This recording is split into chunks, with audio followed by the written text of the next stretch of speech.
নমস্কার সকল শ্রোতা বন্ধুরা, আমি উজ্জ্বল আবারও চলে এলাম তোমাদের কাছে তোমাদের এই চ্যানেল গল্প বাক্স আমার নিয়ে। বিশ্ব বাংলা বিরাট গল্প ভাণ্ডার, সেই গল্প ভাণ্ডারের মধ্যে থেকে আমরা তোমাদের সামনে তুলে ধরি কিছু বিশেষ গল্প। আজও ঠিক তেমন একটি ভয়ঙ্কর গল্প নিয়ে চলে এসেছি তোমাদের সামনে। আশা করছি গল্পটি তোমাদের সবারই ভালো লাগবে। আজকের গল্পটি কেবলমাত্র প্রাপ্তবয়স্ক বন্ধুদের জন্য, তাই ছোট্ট বন্ধুরা গল্পটি থেকে একটু দূরে থাকো। আজকের গল্প প্রীতম দাসের কলমে লাশের যৌন চাহিদা।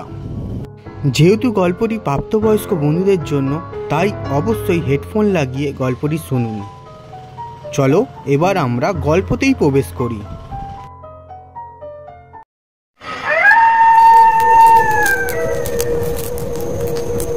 শ্মশান চত্বরে তখনও একটি চিতার আগুন গনগনে রূপে ফুটছে। মাঝে মাঝে কুকুরের তীক্ষ্ণ স্বরে ক্রন্দন যেন কোনো হায়নার বিভীষিকাকে হার মানায়। শ্মশানের এক প্রান্তে মা গঙ্গার বাস। এক সাধু বাবা তার খ্যানখ্যানে গলায় তার শিষ্যকে বললেন, আমি গণনা করে দেখেছি, তোমার দশা এখন শুভ নয়। এই সময় সাধনার পক্ষে একেবারেই অনুকূল নয়। শিষ্য কাতর কণ্ঠে বলল, আমি অনেক দিন ধরে অপেক্ষায় থেকেছি এই মহেন্দ্র ক্ষণের জন্য। আজ এই বিশেষ তিথি চলে গেলে আর হয়তো আগামী 10 বছরের ওই তিথি যোগ পাবো না। সবই তারই ইচ্ছে, তুমি আর আমি তো নিমিত্ত মাত্র। নদীবক্ষে উপস্থিত হয়ে কত অমাবস্যায় শিখিয়ে দেওয়া মন্ত্র জপ করতে থাকো, দেখবে একটি মৃতদেহ তোমার সামনে জলের ওপর ভেসে উঠবে। সেই লাশটিকে নিয়ে এসে তার ওপর এই সাধন ক্রিয়া শুরু করতে হবে।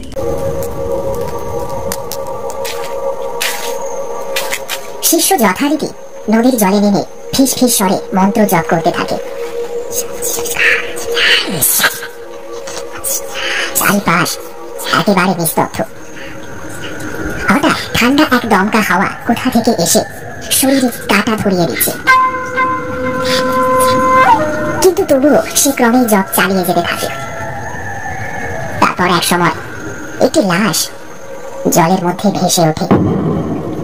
এক বিশ্রী পচা গন্ধে বমির উদ্রেক ঘটে।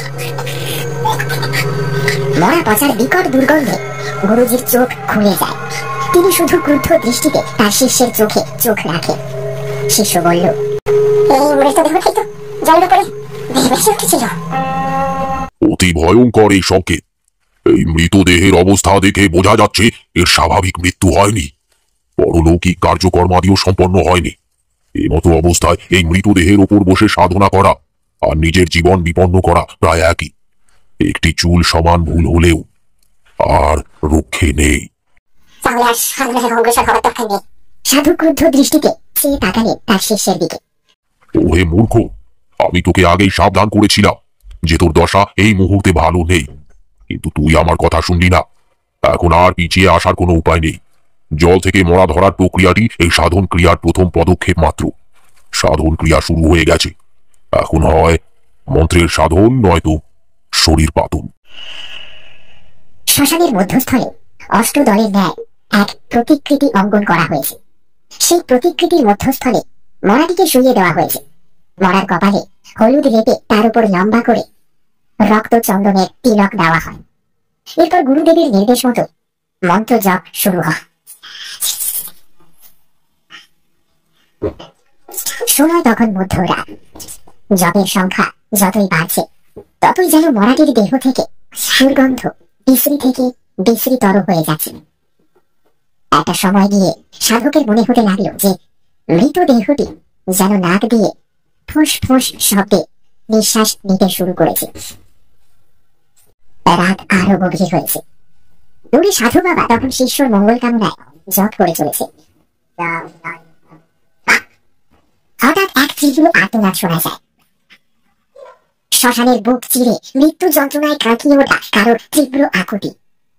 সাধুর চোখ খুলে যায়। যে ভয়টা তিনি পেয়েছিলেন সেটাই হলো। হন্তদন্ত হয়ে সাধু ছুটে চললেন শিষ্যের প্রাণ রক্ষার্থে। কাছাকাছি পৌঁছতে সাধুর রীতিমতো চক্ষু স্থির। মৃতদেহটি তার শিষ্যের বুকের ওপর চেপে বসে তার শক্ত দুই হাত দিয়ে গলা টিপে ধরেছে। মৃতদেহ থেকে যে বিশ্রী পচা গন্ধ আসছিল সেটা এখন পুরোপুরি গায়েব। মৃতদেহটির মুখমণ্ডলের থেকে চামড়া গলে গলে পড়ছে। সে এক অতি ভয়াবহ দৃশ্য। সাধু বললেন, শান্ত হও। হঠাৎ সেই মৃতদেহ বলে উঠল, একদম চুপ। আমাকে ঘুম থেকে ভাঙিয়ে ভয় ভয় ফেলেছিস। বিধির বিধানে তুই এখানে এসেছিস, তোকে আমরা ইচ্ছে করে নিজে থেকে নিয়ে আসিনি। আমি কিচ্ছু জানি না, আমি কিছু শুনতেও চাই না। তখন আমি সেটাই করবো যেটা আপনি জানেন। তুই ওকে ছেড়ে দে, ছেড়ে দে তুই ওকে। কি চাস তুই? কি চাস বল আমায়, আমায় বল তুই কি চাস? আমি দিয়া দিয়া ভট্টাচার্য। আজ আমাদের বিবাহিত জীবন 2 বছরে পদার্পণ করলো। ও, আমার স্বামীর সাথে আপনাদের পরিচয় করিয়ে দিই। অনাবিল ভট্টাচার্য, ব্রাহ্মণ বাড়ির সন্তান, পেশায় ব্যবসায়ী। ঈশ্বরের কৃপায় ধন ঐশ্বর্যের কোনো অভাব নেই, এটা আমি নির্দ্বিধায় বলতে পারি। যথেষ্ট সম্ভ্রান্ত পরিবারে আমার বিয়ে হয়েছে। বিবাহিত জীবনে আমি খুব খুশি। আমার একটা উফ, আবার কি হলো? যাই গিয়ে দেখি। খাতার উপর পেনটা রেখে দিয়ে উঠে পড়ে দিয়া। হন্তদন্ত হয়ে ছুটে যায় পাশের ঘরের দিকে, যেখানে দোলনার মধ্যে ছোট্ট একটি শিশু সন্তান শুয়ে আছে। তার কান্নার আওয়াজই তার মাকে এখানে পুনরায় টেনে নিয়ে এসেছে। বড্ড দুষ্টু, এত কষ্ট করে ঘুম পাড়িয়ে থুয়ে গেলাম, আবার ঘুম থেকে উঠে কান্না শুরু করেছে। কি জ্বালাতন! দুপুরে খাবার টেবিলে বসে অনাবিল দিয়াকে বলল, তা তুমি কি লেখক টেখক হবে নাকি? না, কেন বলো তো? প্রতিদিন ডায়েরিতে কি সব হাবিজাবি লিখে রাখো বলো তো? তোমার কাছে ওগুলো হাবিজাবি মনে হতেই পারে, আমার কাছে খাতায় লেখা প্রতিটি লাইনে আবেগ জড়িত আছে। ধরো, কাল যদি আমি না থাকি, এই পৃথিবী থেকে হারিয়ে যাই, তখন আমার ছবি আর কিছু স্মৃতি ছাড়া আর কিছুই এই পৃথিবীতে থাকবে না। কিন্তু খাতায় এই লেখাগুলো থেকে গেলে তুমি বা আমার ছেলে এই ডায়েরি যখনই পড়বে, তখন আমার জীবন সম্পর্কে একটা ধারণা পাবে। আরে ধুর, চুপ কর তো, ফালতু কথা একটু কম বলো বুঝলে? বিরক্তি মুখে অনাবিল টেবিল ছেড়ে হাত মুখ ধুতে উঠে যায়। দিয়াও আর তেমন কোনো বাক্য ব্যয় করে না।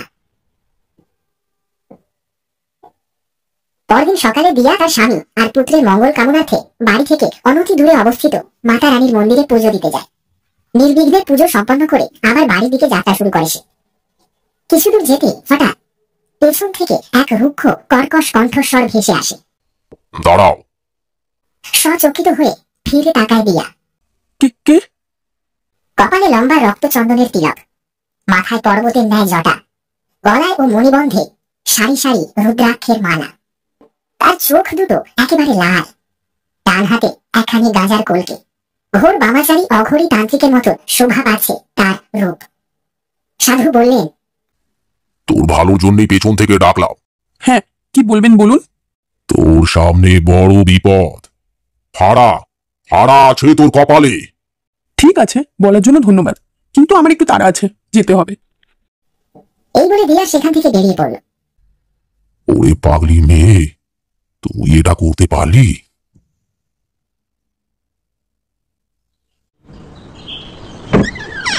উফ বাবা, আজকাল এত যে ভণ্ড বের হয়েছে কি বলবো। ধন্যবাদ মালতীদি, পুচকুটাকে সামলে রাখার জন্য। কি যে বলেন মালকিন, আমি আপনার এখানে কাজ করি, এটা তো আমার কাজের মধ্যেই পড়ে। আচ্ছা, তুমি কোথায় যাবে বলেছিলে না? হ্যাঁ, একটু মেয়ের বাড়ি যাব। এদিকে তোমার বাবু খুব দরকারি কাজে বাইরে গেছেন, ফিরতে ফিরতে এখনো প্রায় 2 দিন। এখন তুমি বলছো যে একদিনের জন্য ছুটি চাই? ওয়াতি আমার মেয়েটা শরীরটা ভালো নেই, কিছু একটা ভালো মন্দ হয়ে গেলে শ্বশুর বাড়ির লোকের কাছে মুখ দেখাবো কি করে? হ্যাঁ, আমি বুঝতে পেরেছি। ঠিক আছে, আজকের মতো ছুটি দিলাম, তবে কালকে কোনোভাবেই মিস করো না কিন্তু। তবে তোমার বাবুকে বলা ছাড়া আমার কিন্তু কোনো আর উপায় থাকবে না। না না, আমি কাল ঠিক সময় মতো চলে আসবো। ঠিক আছে, যাও। রাত তখন প্রায় 11টা। হঠাৎ করে লোডশেডিং এর পাশাপাশি ইনভার্টার চালু না হওয়াতে বিরক্ত হয়ে পড়ে দিয়া। এমন সময় মালতীদির অনুপস্থিতি যেন বেশ ভালো রকম ভাবে অনুভব করে সে। ক্ষিপ্ত হয়ে ওঠে তার মন। মালতীদির মেয়েটার শরীরটা এমন দিনেই খারাপ হতে হলো, যত সব।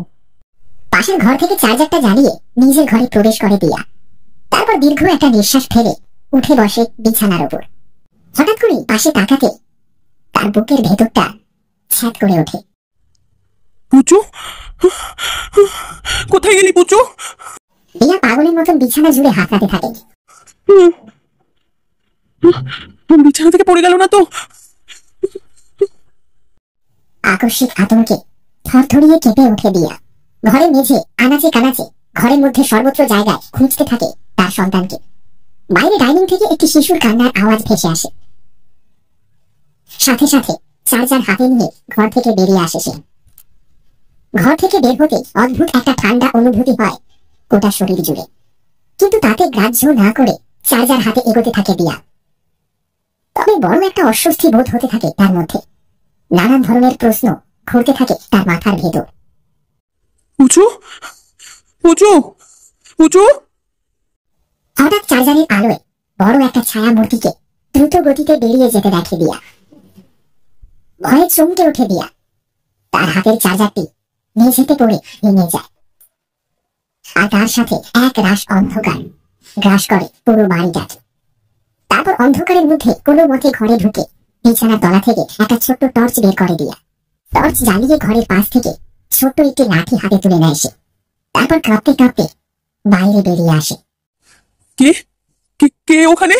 কে? তুমি যেই হও না কেন, ভালো হবে না কিন্তু বলে দিচ্ছি। ভয়ে ভয়ে এগোতে থাকে দিয়া। পুরো ঘর জুড়ে রাতের শ্মশানের মতন এক অদ্ভুত নিস্তব্ধতা গ্রাস করেছে।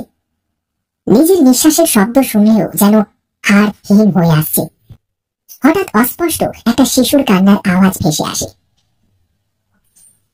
সচকিত হয়ে দিয়া মুখ্য দরজার দিকে তাকিয়ে দেখতে তার চক্ষু স্থির। এ কি? দরজার একটা পাল্লা হাট করে খোলা? এ কি করে সম্ভব? দিয়ার সন্তান উঠোনের ওপর পেছন ফিরে বসে আছে, দুই হাত তুলে নাড়ছে আর কান্না করছে। একটা মুহূর্তের জন্য যেন দিয়ার মাথাটা ঘুরে যায়। উঠোনে পদার্পণ করতে দিয়া লক্ষ্য করে কোথা থেকে এক রাশ ধোঁয়া চারপাশের এলাকাটাকে নিজের দখলে করে দিচ্ছে। বিপদের প্রমোদ গুনতে গুনতে দ্রুত গতিতে দিয়া এগিয়ে যায় সন্তানকে কোলে তোলার জন্য। কিন্তু কি আশ্চর্য, মাত্র 3 মাসের ছোট্ট শিশুটি যেন পাথর সমান ভারী। আর ধৈর্য রাখতে পারে না দিয়া। দিক বিদিক জ্ঞান শূন্য হয়ে এবার সে ঘরের দিকে ছুটে যায়। কিন্তু ঠিক এমন সময় তার 3 মাসের ছোট্ট শিশু সন্তানটি কথা বলে ওঠে।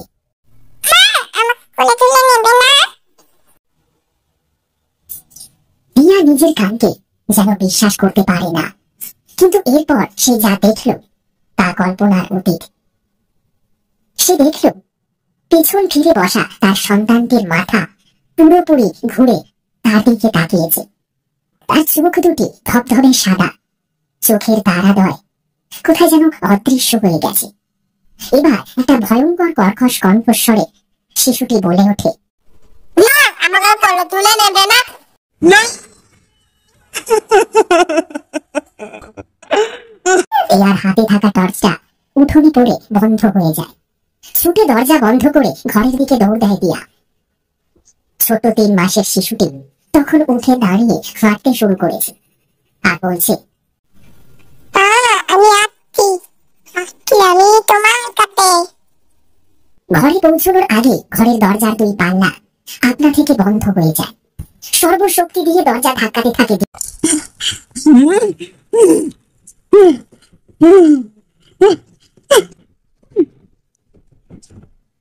এমন সময় সে অনুভব করে অন্ধকারে কেউ যেন তাকে শক্ত করে জড়িয়ে ধরেছে। ভয়ে চিৎকার করে উঠে সে সাহায্যের জন্য। বাঁচাও, বাঁচাও, বাঁচাও আমাকে, কে আছো? বাঁচাও। অন্ধকারে অদৃশ্য কারোর সঙ্গে লড়াই করতে করতে হঠাৎ পড়ে যায় দিয়া। আর তারপরে জ্ঞান হারায় সে। এই তো মালকিন চোখ খুলেছে। মালতীদি, মালতীদি তুমি চলে এসেছো? হ্যাঁ মালকিন, আমি চলে এসেছি। ধীরে ধীরে উঠে বসে দিয়া। তাকে উঠে বসতে সাহায্য করে বাড়ির কাজের লোক মালতীদি। আমার হাতে এসব লম্বা লম্বা আঁচড়ের দাগ, এগুলো কি? মালতীদি প্রথমে কোনো জবাব দেয় না, কিন্তু তারপর ধীর কণ্ঠে তিনি বলে ওঠে, কাল রাতে কিছু কি হয়েছিল? কাল রাতে কি হয়েছিল ঠিক ঠিক মনে নেই। হ্যাঁ হ্যাঁ মনে পড়েছে, আমার সন্তান পুচু পুচু পুচু কোথায়? পুচু ঠিক আছে, একদম ঠিক আছে। মালতীদি, আমি তোমাকে সব খুলে বলবো, কিন্তু কিন্তু তোমার দাদাবাবুকে কি করে বোঝাবো? মালতীদি, আমি না তোমাকে সব খুলে বলছি, কিন্তু তুমি তোমার দাদাবাবুকে কিছু বলো না জানো। মালতী দি করুণ মুখে তাকিয়ে থাকে তার মালকিনের দিকে। তুমি কিছু বলছো না কেন? তুমি কিছু বলছো না কেন মালতীদি? হঠাৎ চোখ গিয়ে পড়ে দরজার দিকে। সেখানে ঠায় হয়ে দাঁড়িয়ে তার স্বামী অনাবিল। সকালে এসে দেখি সদর দরজা খোলা, আপনি মেঝেতে পড়ে আছেন, আপনার গায়ে কিচ্ছুটি নেই, কিছুতেই আপনার জ্ঞান ফিরছিল না। আমি তখন ভয় পেয়ে পাশের বাড়ি থেকে অনুপ দাদাকে ডেকে আনি, উনি তারপর দাদাবাবুকে ফোন করে ডেকে আনেন। অনাবিল ছলছল চোখে দিয়াকে দেখে তীক্ষ্ণ দৃষ্টি বর্ষণ করে মুখ ঝামটা দিয়ে বেরিয়ে যায়। অনাবিল, অনাবিল, শোনো, শোনো আমার কথা। অনাবিল দিয়ার করুণ ডাক উপেক্ষা করতে পারে না, বড্ড ভালোবাসে তাকে। সে ফিরে দাঁড়ায়, দেখে দিয়া খুঁড়িয়ে খুঁড়িয়ে এগিয়ে চলেছে। অনাবিলের বুকের ভেতরটা দাউ দাউ করে জ্বলতে থাকে প্রবল আক্রোশে। বিশ্বাস করো, বিশ্বাস করো অনাবিল, আমি কিছু জানি না, আমি কিছু জানি না। একদম চুপ। 2 দিনের জন্য বাইরে গেছিলাম, তাও কিনা পাশের শহরে, আর এর মধ্যেই এত কিছু। তোর শরীরে এত জ্বালা, তাকে কে সেই শক্তিশালী মহাপুরুষ যে কিনা একজন বিবাহিত নারীকে কামের আগুনে এমন অজ্ঞান করে ফেলে যে একেবারে ভর দুপুরে তার জ্ঞান ফিরে আসছে? হ্যাঁ বল, বল কে, কে সে, কে? চুপ করো, চুপ করো অনাবিল, আমি তো তোমার স্ত্রী না, চুপ করো। একদম আওয়াজ দিবি না। তোর ভাগ্য ভালো যে তোকে আমি এখনো কাঁচা ভাষায় খিস্তি করিনি। তুমি কি আমাকে সন্দেহ করছো? কেন, সন্দেহ করাটা কি খুব অস্বাভাবিক? মালতী দিয়ে এসে দেখে দরজা খোলা, তোমার নগ্ন শরীরটা সাদা চাদরে জড়ানো ফুলসজ্জার রাতের মতন। ছি ছি ছি ছি, ছি, ছি। আমি নির্দোষ। তুমি নির্দোষ হয়ে থাকলে সাহায্যের জন্য চিৎকার করনি কেন? কেন করনি বলো, বলো কেন করনি তুমি চিৎকার? আমি আমি প্রাণপণে চিৎকার করেছিলাম, বাঁচাও, help please, somebody help me. অনুপদা, অনুপদা। অনুপদা বেজার মুখে উপস্থিত হয় সেখানে। অনাবিল বলল, অনুপদা, কালকে তুমি কোনো চিৎকারের শব্দ পেয়েছিলে? না, কালকে তো কোনো অস্বাভাবিক কিছুই তো শুনতে পাইনি। আর তাছাড়া গতকাল আমার স্ত্রীর জন্মদিন ছিল, তো তাই গভীর রাত অব্দি আমরাও জেগেছিলাম, কিন্তু এমন কোনো শব্দ তো শুনতে পাইনি। মিথ্যে কথা, মিথ্যে কথা, সত্যি কথা বলো। গতকালের ঘটনায় তোমার সাথে আর কারা কারা জড়িত আছে? সত্যি কথা বলো, সত্যি কথা না বললে কিন্তু আমি তোমাকে পুলিশে দেবো। চুপ, একদম চুপ। অনাবিল, কি করছো কি তুমি? হাতের ইশারায় অনুপদাকে বাধা দেয় অনাবিল, তারপর দ্রুত পায়ে বাড়ির বাইরে বেরিয়ে আসে। গেটের কাছে এসে ধপ করে মাটিতে বসে পড়ে সে, আর তারপরে 2 হাতে মুখ চেপে ডুকরে কেঁদে ওঠে। আমার মনে হয় অনাবিল, তোমার এই বিষয়টাকে ঠান্ডা মাথায় হ্যান্ডেল করা উচিত। আফটার অল তোমাদের একটা ছোট্ট সন্তান আছে, তার বয়সী বা কত?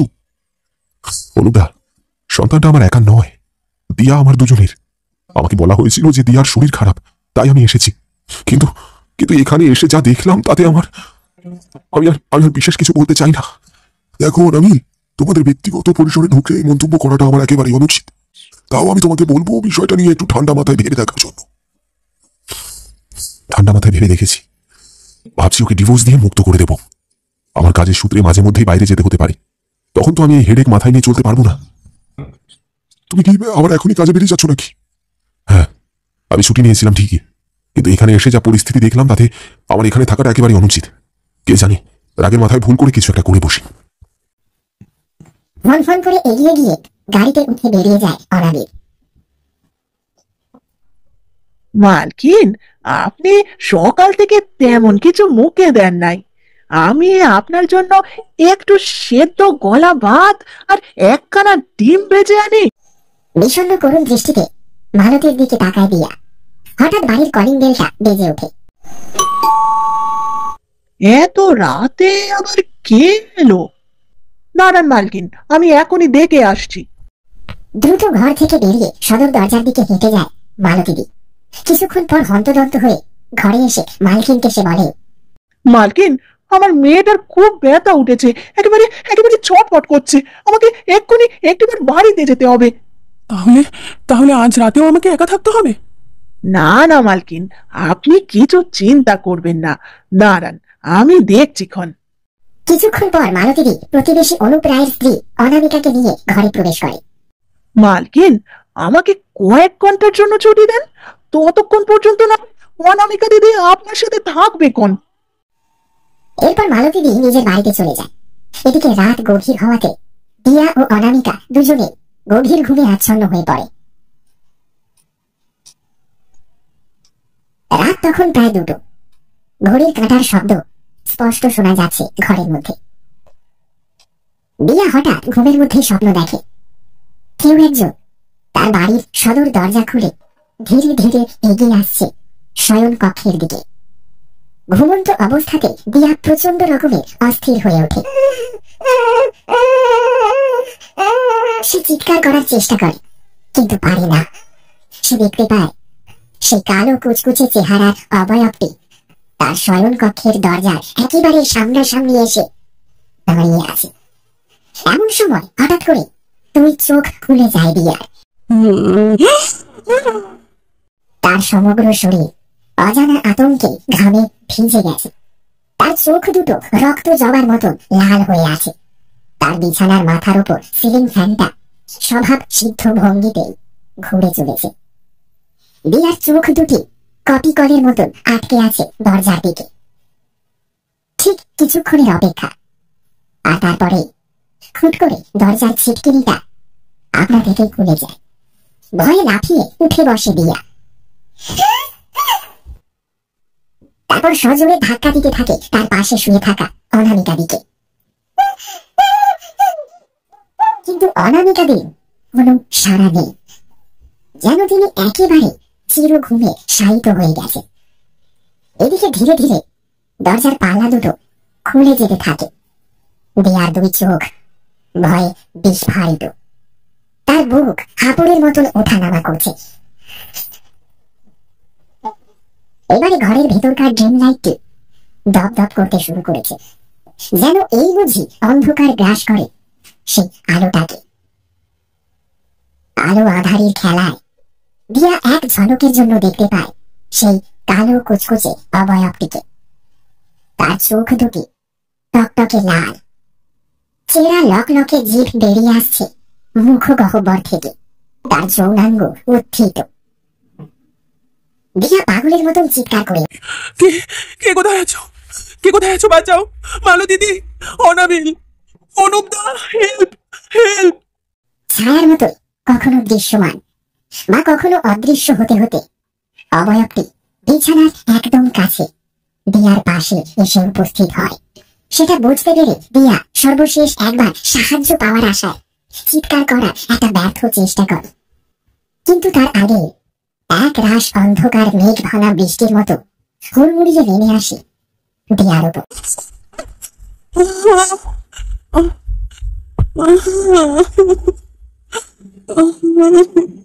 আর ঠিক তখনই ক্ষণিকের জন্য ঈষৎ প্রতিধ্বনিত হয় তার সেই চিৎকারের আওয়াজ। তারপর ধীরে ধীরে সেই শব্দ মিলিয়ে যায় বাতাসে।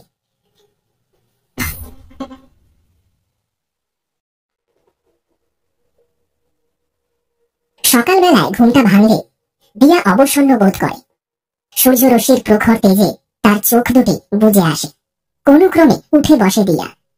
তারপর দেখতে পায় অনতি দূরে মালতীদি মুখে কাপড় চেপে কান্না আটকে রেখেছে।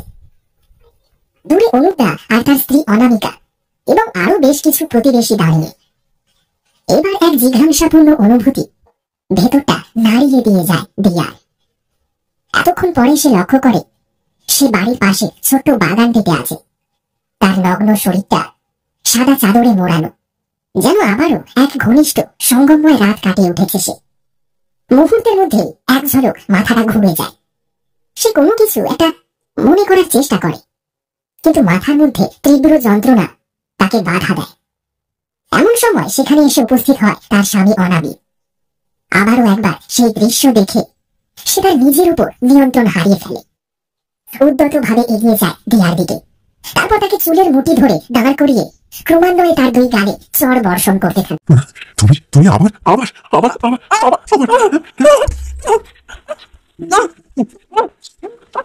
Bloody bastard! বল, তুই বিয়ের আগে কতজনের সাথে ফষ্টি নষ্টি করেছিস? বল, আজ না বললে তোকে আমি মেরেই ফেলবো তোকে। কি করছো অনাবিল? আরে শান্ত হও, নিজেকে সামলাও অনাবিল। অনুপদার কথায় নিজেকে কোনো মতে ক্ষান্ত করে অনাবি। তারপর শিশু বাচ্চাদের মতো আপুস নয়নে কেঁদে ওঠে। দিয়া, তোমাকে একটা কথা বলি। বলি হরি বাপু, চক্ষু লজ্জা বলেও একটা বস্তু আছে। থামুন, আমি আর এইসব নিতে পারছি না। যেখানে যেখানে আমার স্বামী আমাকে বিশ্বাস করতে চাইছে না। পৃথিবীর কোন স্বামীটা এইসব দেখার পর তোমারে বিশ্বাস করবে বলো দেখিনি? তুমি থামো অনামিকাদি। গতকাল তোমাকে রাতের বেলায় পাগলের মতো চিৎকার করে ডেকেছিলাম, কিন্তু তুমি তো মরার মতো পড়ে ঘুমাচ্ছিলে। মিথ্যে কথা বলার একটা লিমিট থাকে দিয়া। আমি তোমাকে কিভাবে যে বোঝাবো। এই বলে কেঁদে ফেলে দিয়া। আর তখনই তার চোখের সামনে ভেসে ওঠে সেই কাপালিকের চেহারা। তার বলা কথাগুলো যেন আরো একবার শুনতে পায় নিজের কানে সে। কাপড় জড়িয়ে নিয়ে সম্ভ্রমটুকু কোনো মতে ঢেকে ঊর্ধ্বশ্বাসে বাইরে দৌড় দেয় দিয়া। আজ তাকে সমস্ত প্রশ্নের উত্তর জানতে হবে, তা যে কোনো মূল্যেই হোক।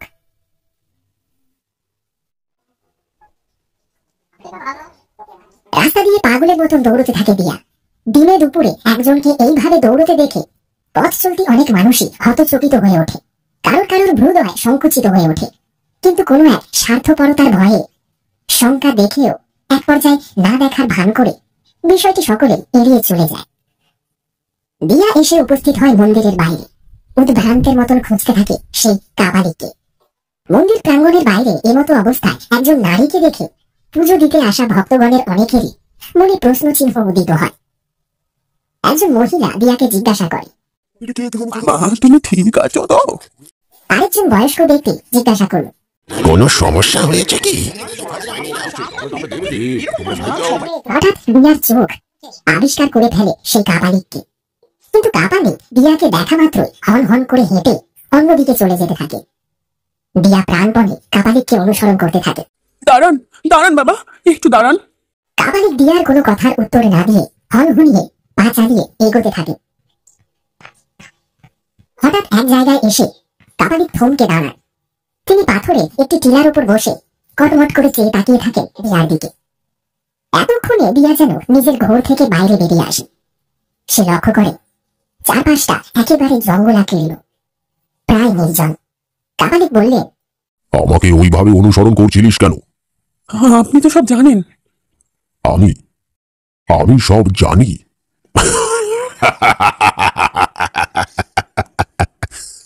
তুই অহেতুক এখানে নিজের সময় নষ্ট করছিস।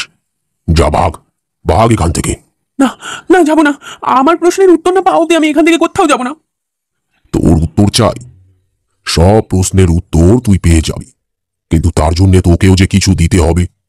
দিতে পারবি কি? দিয়ার মুখটা ফ্যাকাশে হয়ে যায়।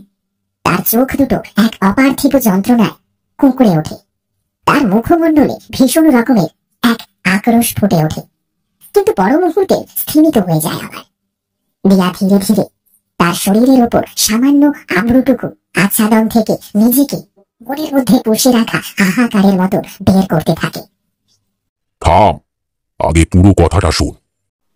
তারপর কাপালিক নিজের ডান হাতের তালু দিয়ার দিকে এগিয়ে দিয়ে বলে, তুই আমাকে কথা দে যে তুই আমার কাছে কোনো সত্য গোপন করবি না। যা বলবি সত্য বলবি, সত্য বই মিথ্যা বলবি না। এটা তো আপনি সোজাসুজি বলতে পারতেন। এটাই তো তোর সমস্যা, তোর রোগ। এমন সময় দিয়ার স্বামী অনাবিল সেই স্থানে উপস্থিত হয়। ওরে বাবা, তলে তলে এত কিছু! তাই ভাবি মন্দিরে পুজো দিতে আসার ধুম কেন? দয়া করে চুপ করবে তুমি একটু? একদমই না। আমার জীবনটাকে শেষ করে দিয়ে আবার বড় বড় লেকচার মারা হচ্ছে। এমন ভাব করছে যেন কিছুই করেনি। হ্যাঁ, ও হ্যাঁ, সাধু বাবা, তা আমার স্ত্রী আপনার কাছে কেন এসেছে? আমাকে বশীকরণের জন্য?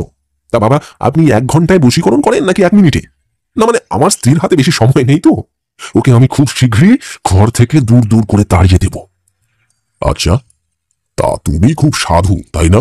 কি ছাইপাশ বলতে চাইছেন আপনি? খুন করেছিলি কেন? খুন? কিসের খুন? কি আলবাল বকছেন আপনি? হ্যাঁ, নিজের স্ত্রীকে তো এখনো অবধি কোনো গালমন্দ করিসনি, আর আমার কথা শুনতেই মুখ দিয়ে আল, আবার বাল। আপনি কিন্তু সমস্ত সীমা অতিক্রম করে যাচ্ছেন।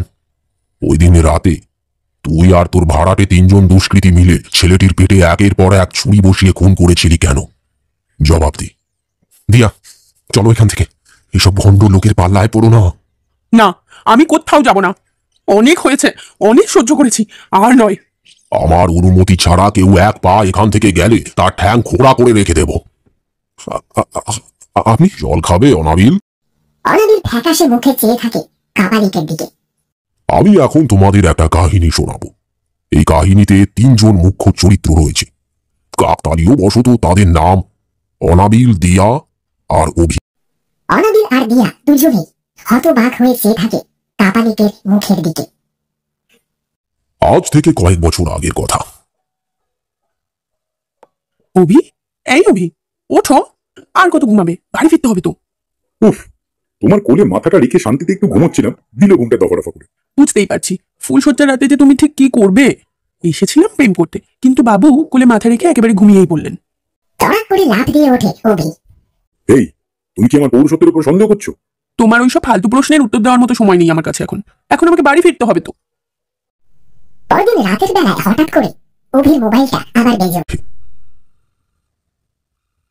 হ্যাঁ দিয়া, বলো। এখন একবার বাড়িতে আসতে পারবে? কেন, কি হয়েছে? কোনো কথা না, অ্যাজ সুন অ্যাজ পসিবল চলে এসো। ফোনটা কেটে দেয় দিয়া। অভি দেরি না করে হন্তদন্ত হয়ে দিয়ার বাড়িতে পৌঁছো। কলিং বেল টিপতে সদর দরজা খোলে দিয়া। অভি বলল, কি হয়েছে? কোনো কথা নয়, ভেতরে এসো। দরজা বন্ধ করে অভির হাত ধরে নিজের ঘরে নিয়ে যায় দিয়া। তারপর বিছানার উপর বসে নিজেকে বেআব্রু করতে করতে অভির দিকে ইশারা করে। আর অভিও যেন মন্ত্রমুগ্ধ সাপের মতো তার অঙ্গুলি হেলনে বশীভূত হয়ে পড়ে। প্রথমবারের জন্য তারা ঘনিষ্ঠ হয়, প্রেম মিলিত হয় যৌনতার সাথে।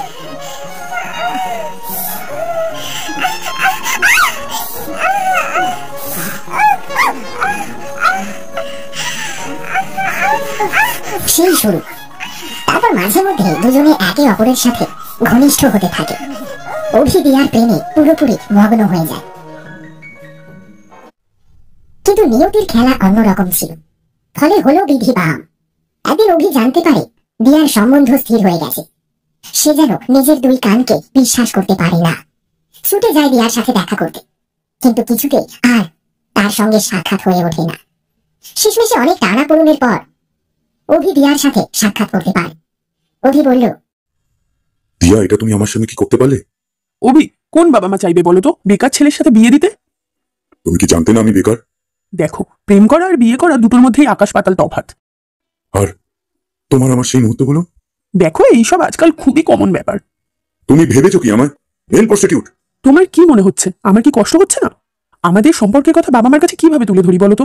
জানাজানি হলে পাড়া প্রতিবেশী সবাই কি বলবে সেই ব্যাপারে তোমার কি কোনো আইডিয়া আছে? তাহলে প্রেম করার আগে তোমার বাবা মার কাছে অনুমতি নিয়ে তোমার প্রেম করা উচিত ছিল। বোকা বোকা কথা বলো না তো। দেখো, তর্ক করেও কোনো লাভ নেই। আমার যার সাথে সম্বন্ধ স্থির হয়েছে সে উচ্চবিত্ত ব্যবসায়ী, কিন্তু আমার থেকে প্রায় 15 বছরের বড়। টাকা পয়সা থাকলেও সে আমাকে হয়তো শারীরিক সন্তুষ্টি দিতে পারবেন। তাই তুমি চিন্তা করো না, বিয়ের পরেও আমি তোমার সাথে যোগাযোগ রাখবো। কিন্তু তুমি কোনো হুট করে সিদ্ধান্ত নিয়ে ভুল করে ফেলো না, যাতে তুমি আমি দুজনে বিপদে পড়ি। সেই দিনের সাক্ষাৎকারের পর অভি বুঝতে পারে যে দিয়া অত্যন্ত কামুক আর লোভী প্রকৃতির মানুষ।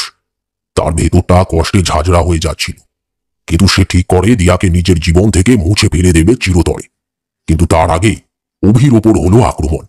মোট 4 জন আততায়ী তাকে ধরে গাড়িতে করে তুলে নিয়ে গেল গোপন আস্তানায়। তারপর পেটের মধ্যে বারবার চাকু দিয়ে আঘাত করে মেরে ফেলা হয় অভিকে। তারপর তার শরীরটাকে ভাসিয়ে দেওয়া হয় জলে। সেদিন যখন দিয়া আর অভি শেষবারের মতন দেখা সাক্ষাৎ করে, তখন চুপিসারে তাদের কথা শুনে ফেলে তার হবু স্বামী অনাবিল। দিয়ার কথা শুনে সে হীনমন্যতায় ভুগতে শুরু করে। সে সহ্য করতে পারে না, কারণ দিয়ার নিটোল শরীরের প্রতি সে বড্ড বেশি আকৃষ্ট হয়ে পড়েছিল। তাই সে রাগের বশে নৃশংস সিদ্ধান্ত গ্রহণ করে। কে? তাই তো অনাবিল, তোমাদের দুজনের মূর্খামি আর স্বার্থপরতার জন্য একটা মানুষের জীবন ঝরে গেল। আর তোমাদের এতটাই দুর্ভাগ্য যে সেই মানুষটি তোমাদের জীবনে পুনরায় ফিরে এলো অভিশাপ রূপে, এক ভয়ঙ্কর অশরীরী প্রেত আত্মা রূপে। কিন্তু আপনি এত কিছু জানেন কি করে? সে নিজেই আমাকে এ কথা জানিয়েছে। আমার এক শিষ্য সাধন ক্রিয়া করার জন্য একটি ক্ষতবিক্ষত লাশ পায়। সাধন ক্রিয়া শুরু হয়ে যাওয়াতে কার্যরত করার কোনো উপায় ছিল না। এদিকে মূল কার্যবিধান করার সময় বড়সড় বিপদ ঘটে যায়। সেই মৃত লাশ জীবন্ত হয়ে শিষ্যকে মেরে ফেলার চেষ্টা করে, আর সেই সময় শিষ্যের প্রাণ রক্ষার্থে আমাকে তার সাথে সমঝোতা করতে হয়। প্রচন্ড প্রতিশোধের আক্রোশে ফুঁসতে থাকা সেই লাশ আমাকে তার জীবনের করুণ কাহিনী খুলে বলে। তার প্রতিশোধ সফল করার জন্য আমায় সে বিশেষ ক্রিয়া করতে বলে। আমাকে এক প্রকার বাধ্য হয়ে সেই ক্রিয়া করতে হয়, আর তারপরে সে উক্ত স্থান ছেড়ে চলে যায়। তোমরা শত অপরাধী হলেও তোমাদের ক্ষতি করার কোনো অভিপ্রায় ছিল না, কিন্তু যখন আমি এক প্রকার এই কাজের সাথে জড়িয়ে গেলাম, তখন আমার মনে হলো অন্ততপক্ষে তোমাদের সাবধান করা উচিত। তাই তোমাদের খুঁজতে খুঁজতে আমি এখানে চলে আসি, কিন্তু তোমরা পুঙ্খানুপুঙ্খ রূপে কোথায় বাস করছো তা আবিষ্কার করতে পারিনি। কিন্তু সেদিন মন্দিরে দিয়াকে দেখে আমি বুঝতে পারি যাকে আমি খুঁজতে এসেছি সে আর কেউ নয়, সে হচ্ছে এই দিয়া। কিন্তু কথাগুলো আমি কিভাবে তাকে বুঝিয়ে বলবো বুঝতে পারছিলাম না, তাই সতর্কবাণী করে ছেড়ে দিয়েছিলাম। তুমি অভিকে খুন করে ফেলেছো? ওকে আমি নয়, তুমি খুন করেছো। একদম গলাবাজি করবে না। চুপ করো দুজনেই। অভি কি আমাদেরকে মেরে ফেলার জন্য এখানে এসেছে? মারবে তো বটে, তবে সহজে নয়, জ্বালিয়ে পুড়িয়ে তারপর মারবে। আমাদের এই বিপদ থেকে আপনি উদ্ধার করুন, তার জন্য যত টাকা লাগে আমি দেবো আপনাকে। পুলিশের কাছে গিয়ে যদি তুই সব স্বীকার করিস তাহলে আমি ভেবে দেখব। আমি আজকে পুলিশের কাছে গিয়ে সব খুলে বলবো, আপনি শুধু আমাদের জীবনটা বাঁচিয়ে দিন। তাই যদি হয় তবে তাই সই। প্রেত আত্মাকে বন্দী করতে নির্জন এক স্থানে কাপালিক তার কার্যক্রম শুরু করে। কাপালিকের পাশে দিয়া বসে যজ্ঞ কুণ্ডের মধ্যে ঘি ঢালতে ঢালতে কাপালিকের বিকট স্বরে মন্ত্রোচ্চারণ চারিপাশের পরিবেশটাকে গম্ভীর করে তুলেছে। এমন সময় হঠাৎ চারিপাশে একটা দমকা বাতাসের আগমন ঘটে। আশেপাশের গাছপালা উন্মাদের মতন মাথা ঝাঁকাতে থাকে। দিয়া দেখতে পায় কালো কুচকুচে বিকট চেহারার সেই অশরীরী অভির চেহারাকে রূপান্তরিত হচ্ছে। দিয়া নিজের চোখ দুটোকে বিশ্বাস করতে পারে না। ভয়ে সে থর থর করে কাঁপতে থাকে। অতি ভদ্র ছেলের মতন এই বোতলে তুই প্রবেশ কর। আমার কথা অমান্য করিস না, আমি চাই না তোর ওপর জোর জবরদস্তি করতে। তুই কিন্তু ঠিক করছিস না। দাঁড়া, তুই এইভাবে শুনবি না। এই বলে কাপালিক হাতে কিছুটা ধুলো নিয়ে মন্ত্রোচ্চারণ করে সেটা ছুড়ে মারে অভির দিকে। যন্ত্রণায় কাতরাতে কাতরাতে অভি বাধ্য হয়ে বোতলে প্রবেশ করে। দিয়া তখনও ভয়ে থর থর করে কাঁপছে। এমন সময় পুলিশের একটা জিপ গাড়ি এসে থামে যজ্ঞস্থলে। একজন পুলিশ ইন্সপেক্টর এবং তার সাথে অনাবিল ভট্টাচার্য নেমে আসে গাড়ি থেকে। কাপালিক একবার বক্র দৃষ্টিতে তাদের দিকে চেয়ে দেখে। সাধু বাবা, কাজ কি সম্পন্ন? হ্যাঁ। তা কোথায় সে? তাকে তো দেখতে পাচ্ছি না। হ্যাঁ, কাপালিক মুখ বন্ধ করে একটি বোতলের দিকে ইশারা করে। ও আচ্ছা আচ্ছা, এই বোতলের মধ্যে। যাক ভালো, বাকি জীবনটা বোতলের মধ্যেই বসে কাটাবে। তুমি এখানে কি ব্যাপার? কেন এখানে আসতে পারি না বুঝি? দেখুন সাধু বাবা, আপনি আমায় যা বলেছিলেন আমি কিন্তু আপনার কথা মতন তাই করেছি। আমি পুলিশের কাছে সবকিছু খুলে বলেছি। পুলিশ অবশ্য সবকিছু শুনে আমাকে একটু জরিমানা করে ছেড়ে দিয়েছে। হ্যাঁ, এই যে থানার বড়বাবু, ইনি আমার ছোটবেলার বন্ধু অনিমেষ রায়। তোমার কি একটু লজ্জা নেই? খুন করতে তো লজ্জা নয়, সাহস দরকার, সাহস, দুঃসাহসের দরকার আছে। ইন্সপেক্টর অনিমেষ রায় একটি রিভলভার বের করে কাপালিকের মাথায় তাক করে। এটা সার্ভিস রিভলভার নয়, তাই বিশেষ চাপে পড়ার কোনো কারণ নেই। দেখুন, এমনিতেও খুন খারাপের সাক্ষী রাখতে নেই। তারপর আপনি আবার জ্ঞান তার মানুষ নন, অতীত বর্তমান দেখতে পান। আমি শুধু অতীত বর্তমানই নয় হে ছোকরা, ভবিষ্যৎটাও দেখতে পারি। এমন সময় কাচের বোতলটি সশব্দে ফেটে যায়, আর তার থেকে কুণ্ডলি পাকানো ধোঁয়া বেরিয়ে আসে বাইরে। আমি আগে ভাগে সব জানতাম রে বেটা, তাই আমি ওকে মাত্র কয়েক মিনিটের জন্য বোতলে বন্দি করেছিলাম। ভেবেছিলাম তোকে একটা শেষ সুযোগ দিয়ে দেখি, যদি কোনো কারণে নিজেকে বদলাতে পারিস, কিন্তু না, তোর আর শোধরানো হলো না।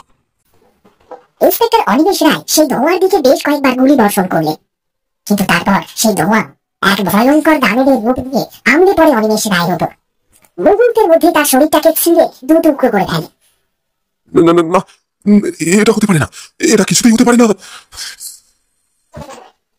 কিছুক্ষণ মৃত্যুর সাথে ব্যর্থ লড়াই করার পর তার শরীরটা প্রাণ শূন্য হয়ে পড়ে। কাপালিক আসন ছেড়ে উঠে দিয়ার দিকে একবার ক্রুদ্ধ দৃষ্টিতে চেয়ে তাকায়, তারপর মুখটা ঘুরিয়ে নিয়ে হন হন করে সেখান থেকে হেঁটে চলে যায়। আমাকে একা ফেলে রেখে যাবেন না, আমাকে একা ফেলে রেখে যাবেন না সাধু বাবা, আমাকে একা ফেলে রেখে যাবেন না। দেখতে দেখতে সেই স্থানে দিয়া নিজেকে একা আবিষ্কার করে। সে বুঝতে পারে তার সময় আসন্ন। প্রাণ বাঁচাতে তার কোন দিকে ছোটা উচিত, কি করা উচিত সে বুঝে উঠতে পারে না। হঠাৎ সে তার পেছনের জঙ্গল থেকে একটা অস্বাভাবিক গর্জন শুনতে পায়। বিপদ আসন্ন। তাই কাল বিলম্ব না করে দিয়া প্রাণ ভয়ে ছুট দেয়। কিন্তু তখনই তার দুই পা ধরে দ্রুত বেগে টেনে নিয়ে চলে যায় সেই কালো অবয়ব ওই জঙ্গলটার দিকে। তারপর শুধুমাত্র দিয়ার শেষ আর্তচিৎকার ক্ষণিকের জন্য পৃথিবীর বুকে প্রতিধ্বনি হয়ে মিলিয়ে যায় চিরতরে।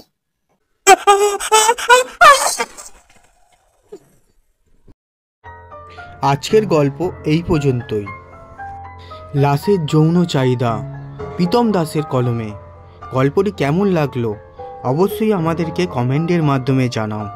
ভালো লেগে থাকলে বন্ধু বান্ধবী ও ফ্যামিলির সাথে শেয়ার করো। সাবস্ক্রাইব করে বেল নোটিফিকেশানটিকে অল করে দাও, যাতে আমাদের গল্প দেওয়ার সাথে সাথেই তোমাদের কাছে গল্পগুলি পৌঁছে যেতে পারে। ফিরে আসছি পরবর্তী নতুন একটি গল্প নিয়ে। ততক্ষণের জন্য গুড বাই।